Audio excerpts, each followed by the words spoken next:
To optimize our sexual function following prostate cancer surgery and treatment, we really encourage patients to engage early with our supportive care programs. Both the patient and your partner, if you have a partner, bring them along to the appointments and have the discussions with your healthcare provider.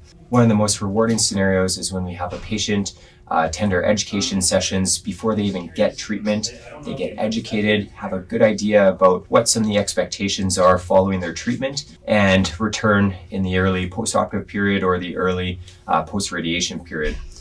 We see them back, we get them started on some oral PDE5 inhibitors, some medications to help with their erections.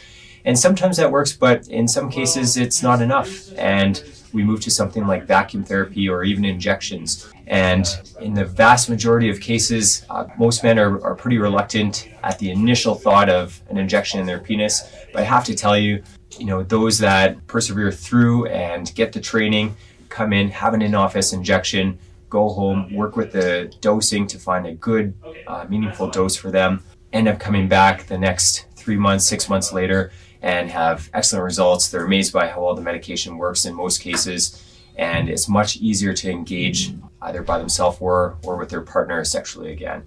And this doesn't mean that we're going to stay on injections for the rest of the 2-year period, recovering from the surgery if that's the treatment you had. But the goal is to exercise that muscle with the rehabilitation so that hopefully we don't have to always use the injections and we can use the pills again near the end, and we get you responding back to the pills rather than the injections. And I see that time and time again, and that's one of the most rewarding scenarios.